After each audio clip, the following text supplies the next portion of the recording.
Queridos irmãos, amigos de ideal espírita e não espíritas, que aqui nos encontramos, companheiros de jornadas, amigos de longas datas, de tempos longínquos, que aqui nos reencontramos, nesse propósito, neste ideal, de nos transformarmos, de nos melhorarmos, de trabalharmos em nós a necessidade da construção de um homem de bem, de um homem melhor. Nessa jornada de eternos aprendizes que somos todos nós. Aprendizes sobre as coisas do reino, sobre as coisas de Deus, cujo professor maior, o nosso mestre, o nosso irmão mais velho, o Mestre Jesus, nos tem amparado, nos tem assistido, nos tem orientado, nos tem ensinado, cumprindo a sua promessa: eu não vos deixarei órfãos. E assim nos encontramos nesta noite, nesta casa de oração. Espíritos encarnados e desencarnados. Estes últimos em maior número, com certeza. E muitos deles nos acompanhando. Trazidos por nós, para que conosco possamos vencer os conflitos, as adversidades, que em algumas situações carregamos também, de longas eras. Eu vou pedir para que todos nesse instante façamos um pequeno exercício, de 1 minuto apenas. Para aqueles que sentirem-se à vontade, me acompanhem em 1 minuto apenas. Fechem seus olhos. Respirem fundo.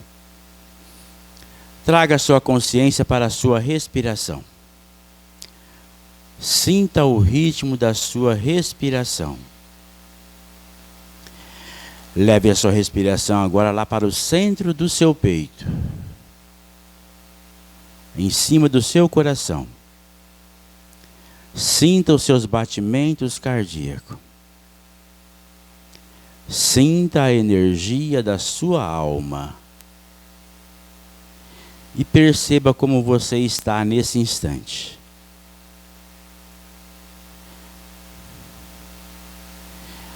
Agora sinta onde você está. Sinta o seu corpo acomodado na cadeira, os pés no chão, a energia deste ambiente, a presença dos amigos espirituais.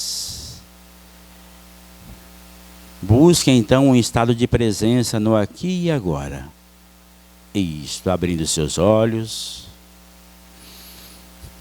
É a proposta de nos desligarmos do barulho lá de fora. Esse barulho que a nossa mente desapercebidamente se envolve.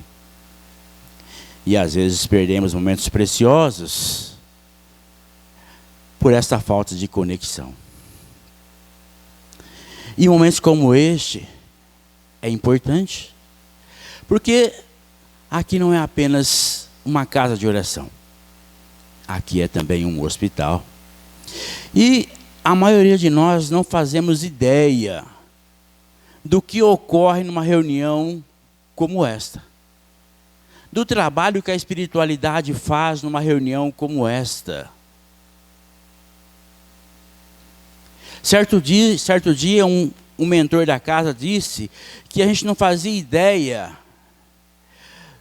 dos aparelhos médicos, instrumentos médicos, de atendimento médico, sim, que o plano espiritual traz numa reunião como essa, para atender a todos nós. Para trabalhar em nós as doenças que nós carregamos no corpo, as nossas dores. Promovendo cura. o mínimo que nós temos que fazer é nos colocarmos à disposição para isto, estarmos aqui. Aproveitar a valiosidade desse tempo, desse instante.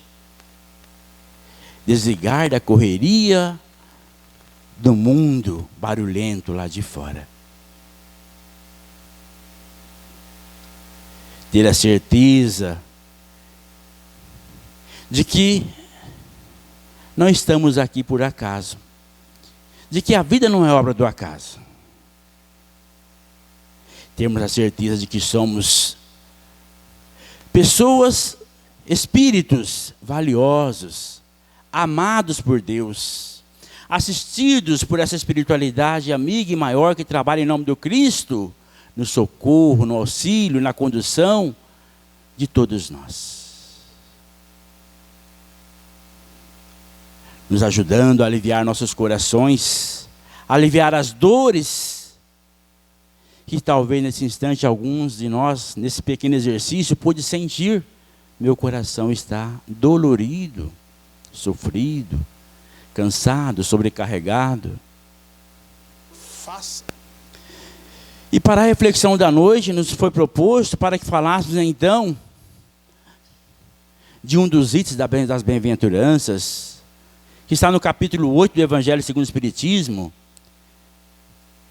Bem-aventurados os puros de coração, porque verão a Deus. Mas a ideia é que para que nós possamos compreender essa bem-aventurança, possamos falar de outras 5 bem-aventuranças para chegarmos a esta. Porque ao estudar o Evangelho, nós percebemos que o Evangelho do Cristo não é uma mensagem solta ao acaso. Jesus é um grande pedagogo, um mestre na arte de ensinar, de orientar, de esclarecer. Porque tudo que nós estamos passando hoje, ele também passou por tudo isto há milhões de anos atrás. Por isso é o irmão mais velho, experiente, sabe do que fala, consciente da sua responsabilidade diante ao Pai, diante do Pai, em auxílio a todos nós. Mas para chegar às bem-aventuranças, primeiro ele trouxe uma mensagem preparatória, justamente nesse propósito de fazer com que o homem voltasse para si mesmo, tomasse consciência do seu papel, da sua condição, da nossa condição ainda de espíritos falíveis, imperfeitos, crianças que ainda somos, espiritualmente falando.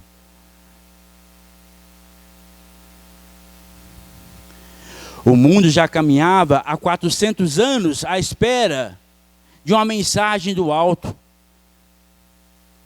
Pois desde o profeta Malaquias não se tinha a presença de um mensageiro. A humanidade sentia-se como que desprotegida, sem uma luz, sem um farol que a guiasse, que a orientasse. Após 4 séculos, então, eis que vem ele, o governador espiritual desse planeta, o enviado de Deus, para nos trazer essa luz maior da boa nova, dessa mensagem que dita há 2000 anos. Mas quando estudamos ela para falar no Evangelho de hoje, temos a impressão de que Jesus nos disse isto ontem, de tão atual que ela é. E ela é atual. É uma mensagem que atravessará os milênios, porque ela estará sempre falando aos nossos corações, pela necessidade evolutiva, pela condição evolutiva que nós temos. Pois na caminhada, nós estamos ainda no início. Da condição de espíritos simples e ignorantes para chegarmos à condição de espíritos puros, nós ainda estamos dando os primeiros passos. Começando a levantar os véus desses ensinamentos, desse trabalho que é realizado dentro de nós mesmos. E ele traz então, para a surpresa dos judeus, para a surpresa da humanidade, a primeira mensagem, a primeira fala dele foi: amai os vossos inimigos. Foi uma surpresa quando ele disse isto, porque se esperava um profeta revolucionário. Essa humanidade materialista, consumista, essa humanidade de competições, de poderes fugazes, de autoridades fugazes, esperava um Cristo que viesse revolucionar, não no sentido espiritual, mas no sentido material. Mas Jesus não veio falar para corpos. Jesus veio falar para almas imortais, espíritos eternos, filhos de Deus. E para a compreensão da mensagem do Cristo, nós sempre dizemos isso. Para a compreensão da mensagem do Cristo, nós temos que sair do campo da materialidade e nos transportarmos para o campo da espiritualidade, da condição de espíritos eternos. Do contrário, a mensagem não faz sentido. E ele disse então no seu primeiro ensinamento: amai os vossos inimigos. E é interessante que todo ensinamento do Cristo, quando ele dá uma recomendação, uma orientação, ele dá o caminho, o roteiro. Nada é em vão. Como o grande pedagogo que ele é, ele traz um ensinamento e nos dá o caminho. Tudo obedece uma sequência, uma hierarquia. Tudo obedece um princípio natural de construção desse caminho, para que possamos então chegarmos lá. Mas como é possível então amar nossos inimigos? E ele dá a primeira receita: fazei o bem àqueles que vos odeiam. Mas como é que eu posso fazer o bem a quem não gosta de mim? Como é que eu posso fazer o bem a quem não faz o bem para mim? Porque nós ainda estamos na condição da barganha, né? Nós vivemos um mundo de barganha, um mundo de interesses. A relação humana, as relações humanas ainda é um grande jogo de interesses, que está presente em tempo todo em nossas relações. E aí, alguns irão dizer: mas eu não consigo fazer o bem a quem não gosta de mim. Ele então dá uma segunda chance, uma segunda oportunidade. Se você não consegue ainda fazer algo de bom para quem te odeia, então fale bem de quem te calunia. Mas como é que eu vou falar bem de quem me calunia? Olha que coisa mais difícil. E André Luiz vem e nos fala assim então: que sejamos uma estação terminal da maledicência, da calúnia, da fofoca. Porque isso faz mal para nós mesmos. Isso não gera coisa boa em nós. Mas eu ainda não consigo falar bem de quem não fala bem de mim. Se a Lucimeire falar mal de mim, eu vou falar mal dela também, não tem jeito. Aí Jesus fala assim: então eu vou dar uma terceira chance.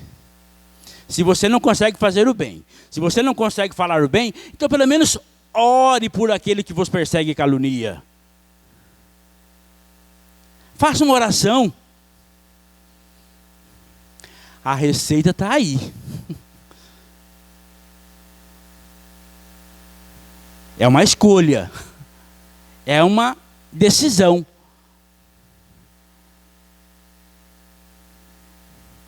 Porque para chegarmos à condição de espíritos com o coração puro, porque esses verão a Deus, esta é a porta de entrada. É o primeiro passo. Do contrário, nós estaremos ainda presos a essa condição de vai e vem nas aflições, nas dores, nos resgates.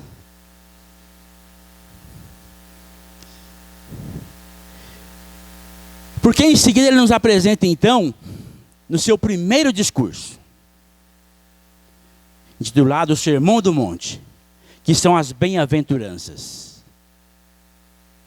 E após esse primeiro passo, ele nos leva ao primeiro degrau de uma escada para a construção do reino de Deus. E o que é o reino de Deus? Senão a construção do amor no coração do homem. As bem-aventuranças que estão no capítulo 5 do Evangelho de Mateus são 9. Vamos falar apenas das primeiras 6. As 3 primeiras, elas falam da nossa relação conosco mesmos. Sou eu comigo mesmo. A primeira, a segunda e terceira é da minha relação comigo mesmo. A 4, 5 e 6 é da minha relação com o outro. Sou eu e o outro. As 3 últimas já falam da nossa relação com a causa, com Deus, com o mais alto. Já é um outro patamar, já é numa outra esfera. Se nós conseguirmos chegarmos até a 6ª, nós estamos cumprindo o propósito já para o qual nós aqui estamos. Qual é a finalidade da reencarnação? Para que estamos aqui? Para nos melhorarmos. E a missão número 1 de todos nós ao reencarnarmos, missão número 1, todos nós reencarnamos com algumas missões. Mas tem uma que é a primeira e ela é individual. É aprendermos a amar. Porque a essência do Evangelho do Cristo é o amor. Deixando claro que o amor é o único caminho para chegarmos a Deus. Para chegarmos então, aonde está Deus? Para chegarmos na nossa essência. Para entrarmos em plenitude, em conexão conosco mesmos. Porque Deus não está fora, Deus está dentro de cada um de nós. Vós sois deuses. E o encontro com Deus, a plenitude da alma, é algo que não ocorre no mundo externo, mas ela ocorre dentro de cada um de nós. E a primeira bem-aventurança, então, Jesus fala: bem-aventurados os pobres de espíritos.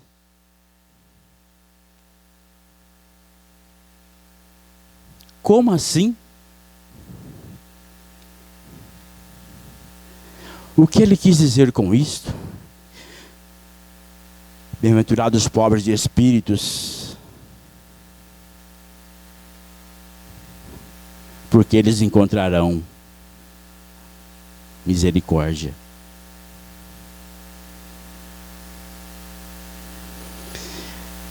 Essa pobreza de espírito se trata dessa condição quando eu entro em contato comigo mesmo, com as minhas imperfeições.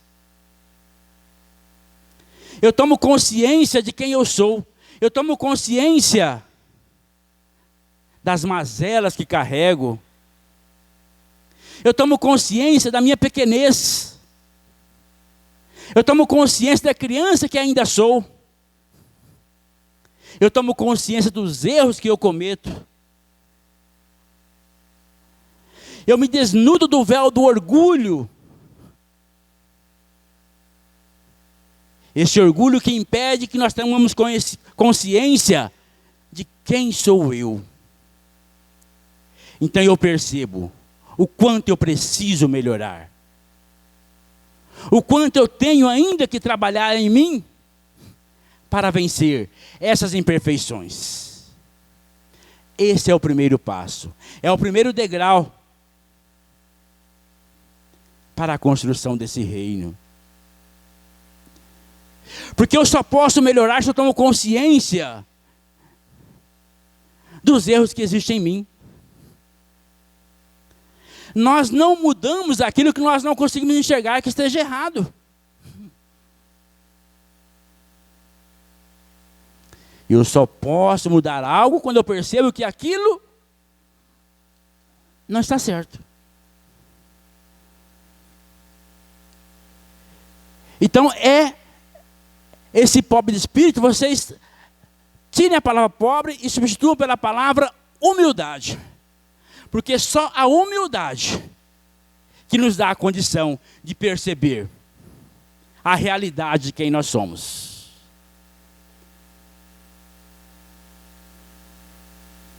E quando tomamos consciência disto, então estamos aptos para passar para o segundo degrau dessa escada das bem-aventuranças.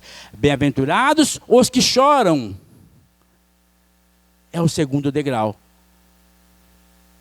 Que choro é este? É o choro da alma que toma consciência do tempo perdido.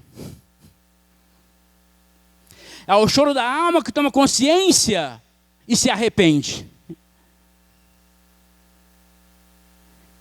É o choro da alma que toma consciência e se ajoelha diante do Pai. Pai, perdoa-me, eu não sei o que faço. É esse encontro com o mais profundo do meu coração, dos meus sentimentos, das minhas emoções. É o encontro com essa dureza que ainda carregamos nos corações. E percebemos que ao longo desses milênios, não fizemos mal ao outro, mas fizemos mal a nós mesmos. E a gente então chora. A alma chora.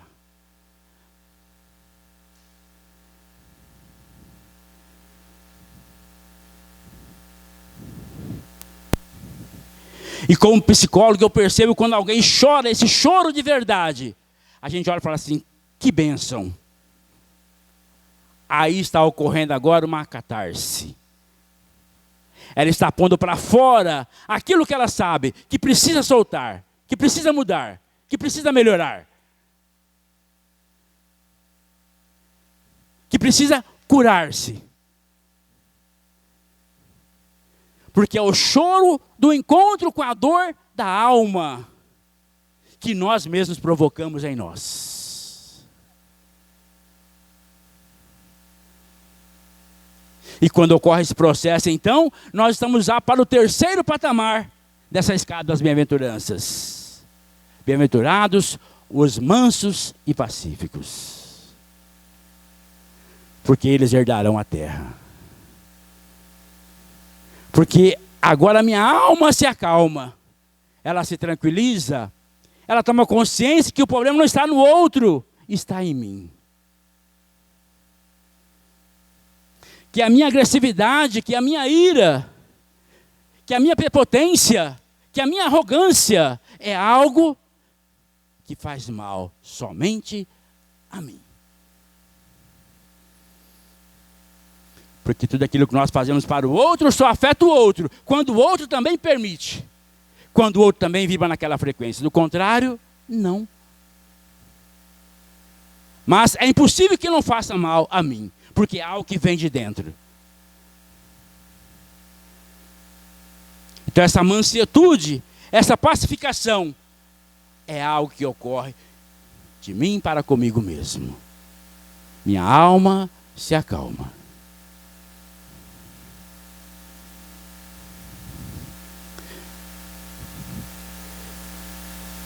Estes herdarão a terra.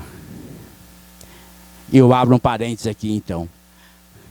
Jesus está nos dizer, nesta terceira bem-aventurança, para nós, neste momento de transição planetária,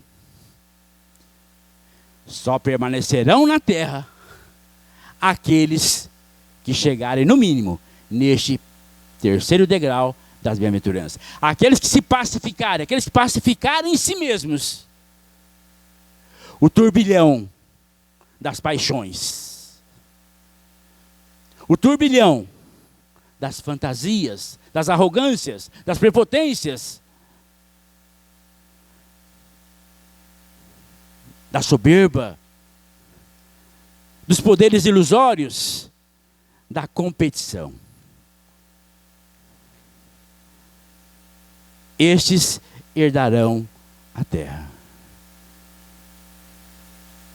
Porque até aqui observamos que o mal prepondera, mas em um próximo nível, em um planeta de regeneração, esse processo se inverte. O mal não deixará de existir ainda, porém, o bem irá preponderar. E para que o bem se prepondere, temos que pacificar as nossas almas, pacificar nossas ações, pacificar nossas relações conosco mesmos.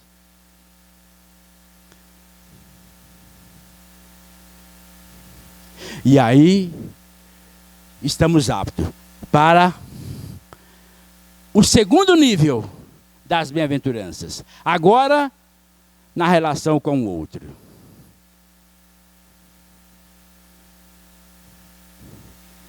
E aí, a quarta bem-aventurança. Bem-aventurados aqueles que têm sede e fome de justiça. Bem-aventurados aqueles que têm sede e fome de justiça. O que isso tem a ver da relação com o outro?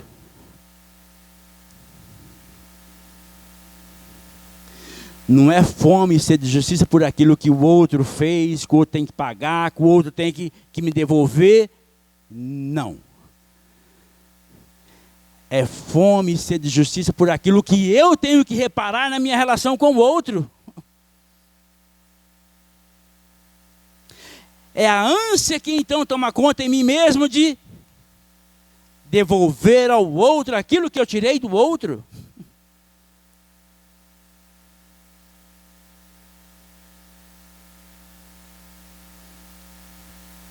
Porque aqui começa de verdade o princípio do amor ao próximo.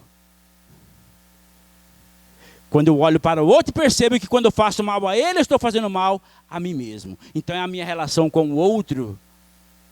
É na minha relação com o outro que vai falar de mim. É na minha relação com o outro que vai falar da minha justiça. E esta fome é a fome de recuperar o tempo perdido. É essa fome, essa sede de aproveitar a oportunidade que nós estamos tendo em milhares de encarnações e que temos desperdiçados. Não temos aproveitado como deveríamos.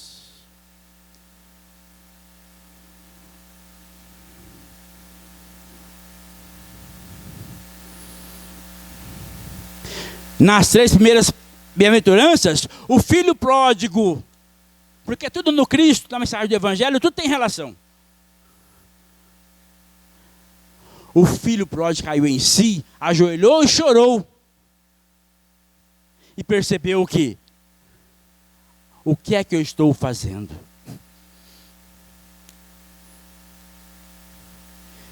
Que arrogância é essa que eu acho que eu sou dono de mim mesmo? Posso fazer o que quero? Não posso. Ele então se dá conta que ele tem que voltar à casa do pai. Restabelecer esse contato com o pai. Mas significa então restabelecer o contato com o outro. Com aquele que caminha comigo.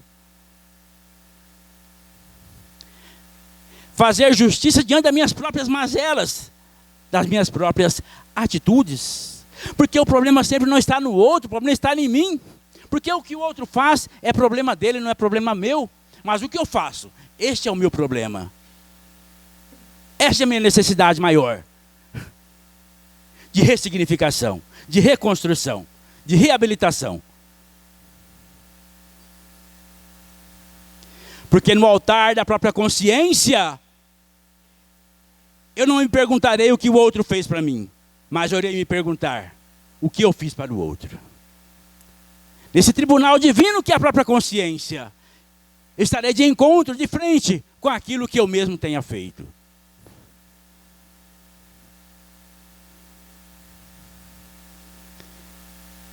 E nessa condição, então, estamos já para passar para o 5º patamar das bem-aventuranças. 5º degrau das bem-aventuranças. Bem-aventurados os misericordiosos, porque encontrarão misericórdia. Porque agora eu percebo que, para ser perdoado, eu preciso primeiro perdoar. Ao perdoar, eu sou perdoado. Talvez não pelo outro, mas pela minha própria consciência. É o ajuste da minha consciência diante das leis da própria vida. É o ajuste comigo mesmo. E aí caminha, nós transitamos aí nesses 2 degraus dessas bem-aventuranças. Essa justiça divina da necessidade de reparar, que me leva à necessidade de pedir perdão, para que eu possa ser perdoado. E nisto, os nossos corações então, vai encontrando esse alívio, vai encontrando essa conexão consigo mesmo, vai encontrando essa conexão com a nossa essência divina. Com Deus, que está aqui dentro. Que está dentro de cada um de nós. É neste momento que a nossa alma começa então a se libertar. Libertar do quê? Libertar-se das amarras, das prisões que nós mesmos construímos para as nossas almas. Carregando às vezes por milênios pesos desnecessários, culpas, aflições, que só nos faz mal, que só nos impede de ver a Deus. Que Deus? De ver a nós mesmos e tomar consciência da nossa grandiosidade, de quem somos nós. Quem é você? Você é filho de Deus. A gente não sabe o que é isto ainda. Por isso aprontamos tantas besteiras por aí. Lá no livro Há 2000 anos tem uma passagem interessantíssima, já no final do livro. É um livro fantástico, vale a pena ser lido. Quando o senador se encontra com um dos seus algozes, perseguidores, André Diório, que durante 40 anos perseguiu o senador.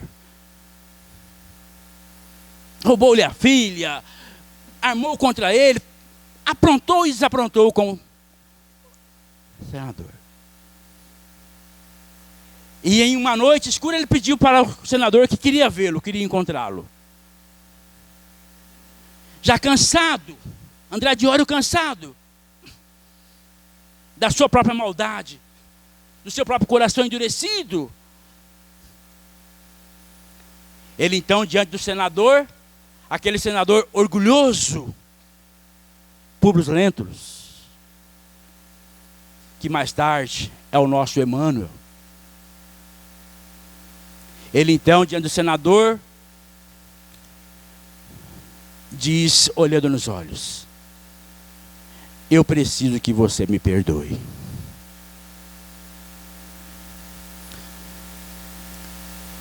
O senador então, em 2 palavras,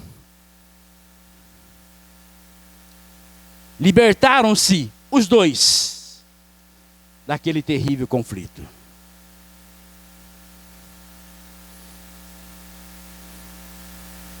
Está perdoado. Foi o que o senador disse a ele. Quando nós perdoamos, quando tomamos consciência, a nossa alma então se liberta. Tiramos sobre nós o peso desta prisão que nos prende às dores da alma, às dores da matéria, às corrupções da matéria. E nesta condição, então, estamos aptos ao 6º patamar da escala das bem-aventuranças. Bem-aventurados os puros de coração, porque verão a Deus. Jesus, então, nos dá todo o caminho, toda a trajetória, como pedagogo fantástico que é. Nos dá o ensinamento e o caminho para que nós possamos, então, construir essa condição de um coração puro, de um coração leve. Agora, liberto dos pesos das nossas mazelas que vamos acumulando ao longo das nossas existências, gerando em nós dores físicas, dores emocionais, dores da alma, dores espirituais.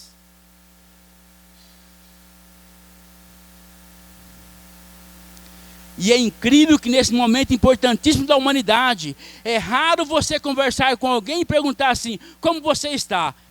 A maioria das pessoas responde para a gente assim, eu estou cansado. É ou não é? A maioria das pessoas estão respondendo assim para a gente, eu estou cansado. Porque a psicosfera do planeta está nos chamando a atenção dessa necessidade, da importância de observarmos esses princípios que nos conduz a uma condição melhor.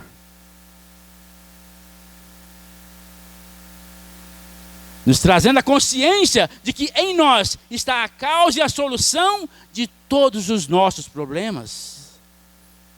Não é o outro, sou eu. E para vermos a Deus, não é possível sem que tenhamos esse coração liberto dessas mazelas que ainda aborrecem os nossos espíritos,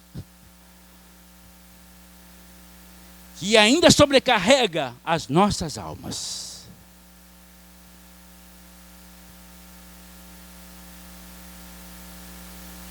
O momento é chegado.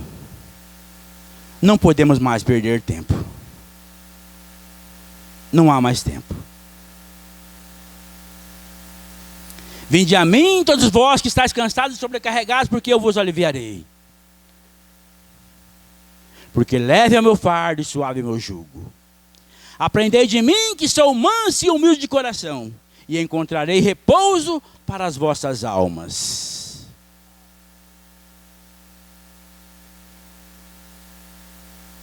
Olha o quanto Jesus nos abraça neste momento importante que estamos vivendo.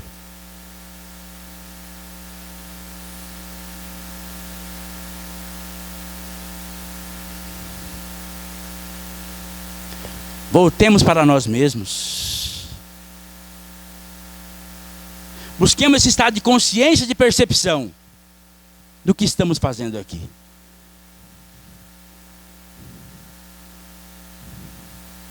O que é que estamos carregando em nosso dia a dia dentro de nós? O que é que nos faz bem? O que é que nos faz mal? Quais são as escolhas que nós estamos fazendo? São escolhas, são decisões.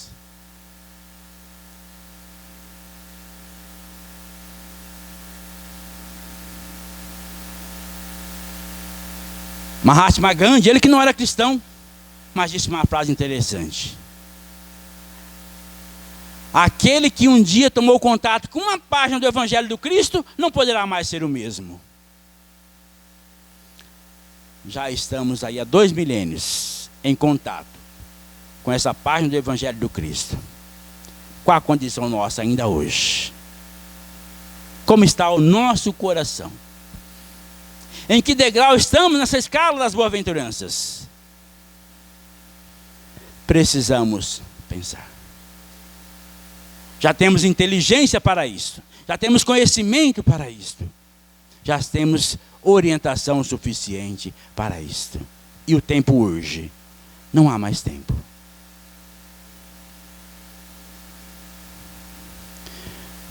Para encerrarmos, vou propor um segundo exercício.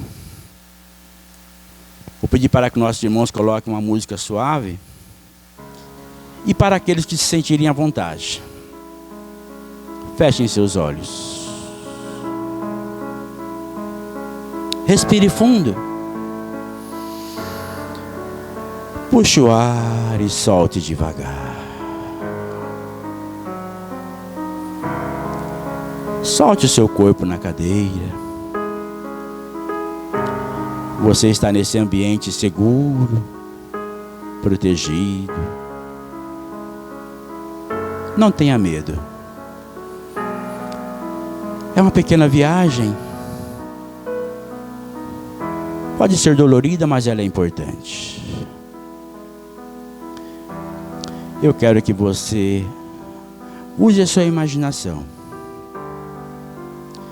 E volte agora para um momento difícil da sua vida. Algo que tenha acontecido com você e que foi muito difícil. Foi dolorido. Doeu muito. Entre em contato com esta dor agora. Não tenha medo. Entre em contato com ela. Deixe que ela venha para fora. Eu não sei como você fez para atravessar esse momento.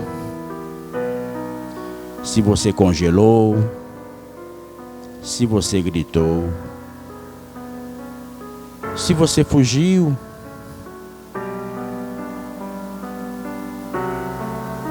Com certeza você fez o que era possível naquele momento. O que era possível para você. Elogie-se por ter passado por esse momento. Por ter chegado até aqui. E nesse instante aqui agora, imagine que à sua frente está o seu mentor espiritual. O seu anjo da guarda. E ele segura em suas 2 mãos. Sinta ele segurando em suas mãos. Ele olha para você e diz a você: você não estava só. Eu estava lá com você. Assim como estou hoje. E sempre estarei com você. Você é importante para mim. Sinta esta presença. E perceba que uma presença maior se aproxima de vocês agora. É o Cristo. É Jesus. Ele se aproxima e abraça a você e ao seu espírito amigo. Um abraço carinhoso. E você sente essa presença, essa energia que inunda o seu coração, que vibra no mais fundo da sua alma. Sinta esta presença. Você então vai se afastando um pouquinho e sinta agora no centro do seu peito, no seu chakra cardíaco, esse magnetismo do Cristo, esta presença fantástica. Sentindo que isso te fortalece Isso te dá a segurança e a coragem para prosseguir neste caminho, na certeza de que Ele está com você a todo instante. Então agradeça. Obrigado, Jesus, por estar comigo. Muita paz, muita luz a todos. Vamos voltando, abrindo seus olhos devagar. Que a paz do Cristo permaneça no coração de cada um. Uma boa noite.